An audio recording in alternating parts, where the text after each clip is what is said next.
What's up, world? It's me, Nez. Welcome to Nez Tele. You are at the right place if you want to figure out the next book that you can read, if you are interested in making everybody read more, and if you love the idea of gaining as much knowledge as possible so that we can make wiser decisions, then you're in the right place. Welcome to Nez Tele. So, first of all, I want to say a big thank you to everyone that took out time to wish me a happy birthday. My WhatsApp really blew up. My Facebook, my Instagram, you guys are like the best. I can't even begin to explain. Like, I felt so special. I don't think I've had a birthday this cool since, I don't know, I think about 10 years now. It was really cool. I'm like, oh, quarantine birthday is apparently more lit. I loved it. It was so cool. So thank you so much. My love to you guys. You guys are just so awesome. And I think it just went to show how much people are actually taking out time to read this, because a lot of people kept telling me that, you know, this thing you're doing, just keep doing it, just keep doing it. And I'm like, oh, thank you. This is really good. So, you know, that being said, I had a very interesting book that I read today. The book is called How Dare the Sun Rise? The Memoirs of a War Child. This book, guys, this book, okay. I told you guys I like books that make me go and do a lot of research, because I went through a lot of research. So I'm going to put a few disclaimers here and there. I don't have, as in, all I know about this particular topic now, which is the war in Central Africa, is based on this book. Do you understand? So I did research based on what I saw in this book. That's what I did. And a lot of the names I cannot pronounce. Like I said, I haven't mentioned the author's name because I don't know how to pronounce her name. I'm going to be looking off screen often enough. I'm going to be looking at my laptop so I can get the name. It's pretty long. I listened to it on script and I heard her, she spoke it herself. She read the book herself, which is beautiful. So because it wasn't one person trying to imitate her language or trying to come up with words, you know, it was her speaking her language. So that was perfect. So it's like what I heard there was likely what was real. It's definitely what's real. But the issue is that a lot of the words were very hard to pronounce. So I'm going to tell you guys about the first chapter of this book, and I'm hoping that telling you about the first chapter of this book will make you know what this book is about and help you decide if you should read this book. Her name is Sandra Uwiringiyimana. Sandra Uwiringiyimana. I know I'm not saying this right, but I'm just saying it the way it is written. I listened to her call her name like 5 times. Over 5 times actually. I kept on going back like 10 times. Kept going back, let me get the name. But like she said it so fast. I know how it is your culture. So it's like everything just magically slipped out of her tongue. You know, and I was like, I don't know how to pronounce this name. So I was like, I'm just gonna come here. Sandra, in case you see this, I am so sorry. I didn't mean to murder your name the way I just did. So Sandra Uwiringiyimana, right, is a girl. At the age of 10, she witnessed, that's first chapter. At the age of 10, she was in a refugee camp that with her family. She comes from a family of 6. That is 6 children, right? Their mother and father. So that's a family of 8. And in this refugee camp somewhere in Congo, in between Congo and somewhere, some rebels came inside and killed everybody. And for some reason, best known to God and God alone, somehow she survived. So her mom, she saw her mom got shot. She saw her younger sister die. She just saw people, like, you know, it's when someone sees something very gruesome. She saw something very gruesome, and she was 10 years old.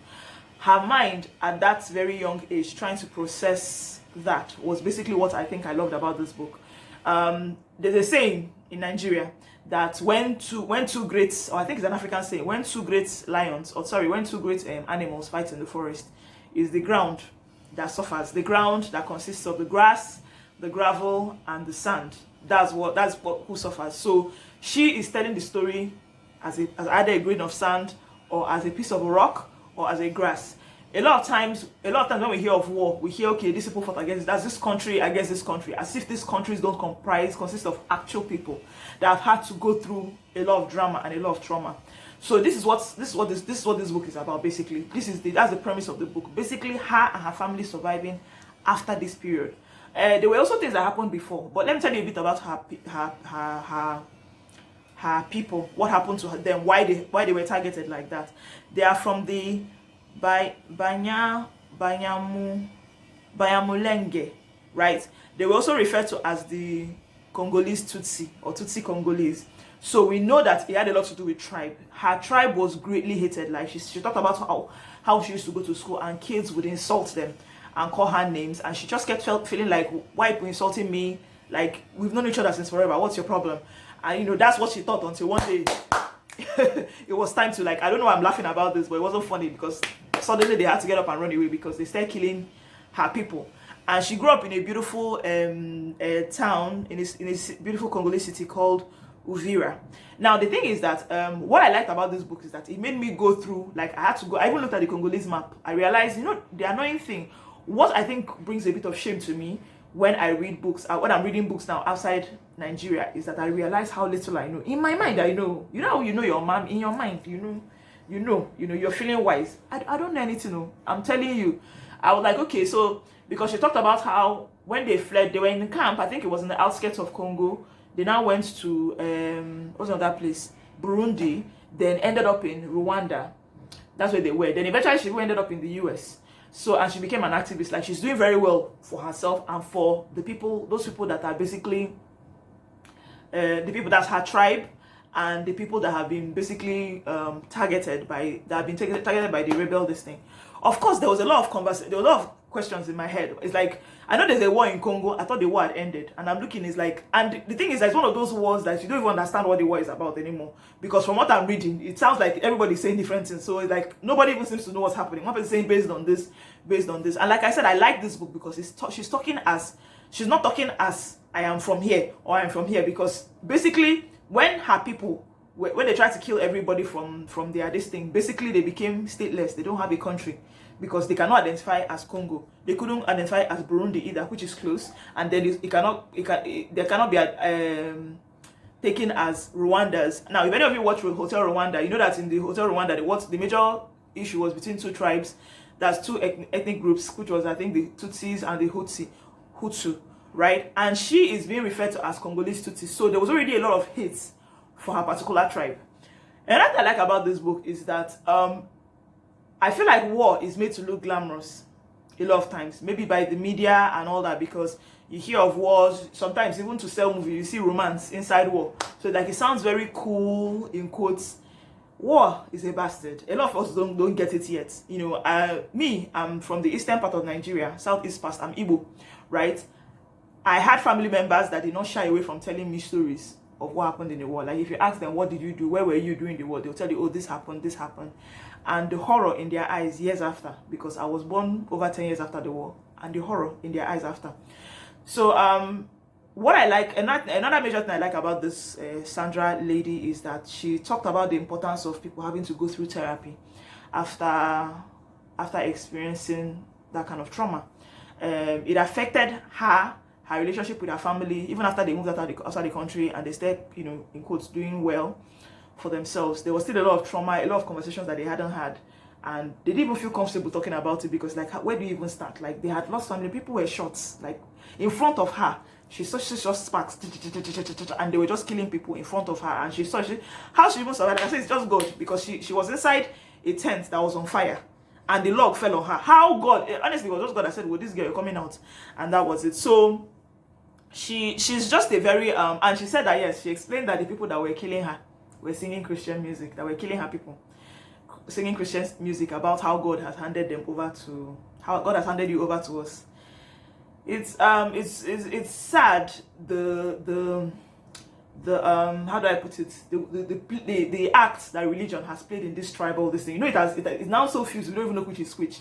A lot of times people think it's this particular tribe. They say, but the religion practiced by this particular tribe is different from the same religion practiced by another tribe. So you realize that the tribe has more to do with the matter. Anyway, this book is wonderful. I think that I'm going to warn you, if you want to read this book, be careful, right? Be careful. Like, if your mind is not in a place of, will I say, happiness, if you're not in a place where a place of immense learning, a place where you want to sit down and really learn, or you're not in a happy place, I don't think it makes sense to read this book. Personally, I read this book. Halfway into listening to this book, I turned to my king and I said, oh God, I don't know why I'm reading this book. It's making me cry. It's making me feel so sad. But I continued, and I'm thankful that I finished. She's an amazing woman. You can do a bit of search on her. Don't worry, I write her name. I cannot pronounce it, and I don't want to murder the name again. I'll write the name in the description box, and of course I'm going to write it here on the screen. at some point in this conversation that we're having.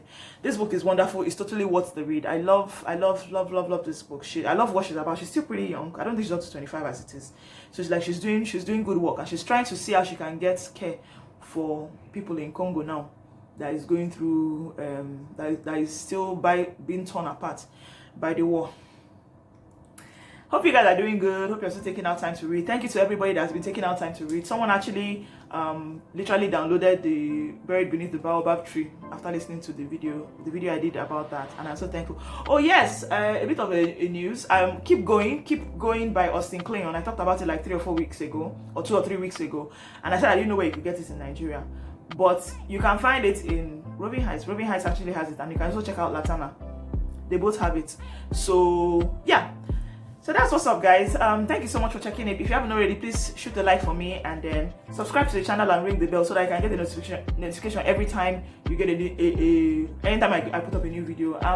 Thank you so much for the support and the love. And you know, guys, we're here still trying to get Nigeria, the world, to read more, or rather Africa to read more, right? So let us just get to that point where we circulate this conversation more, start up books. If you need to start up a book club, so be it. But you know, do anything you can. We need to read more. We're not going to be able to solve our problems if we don't try to acquire knowledge. So thank you so much for watching. Bye bye.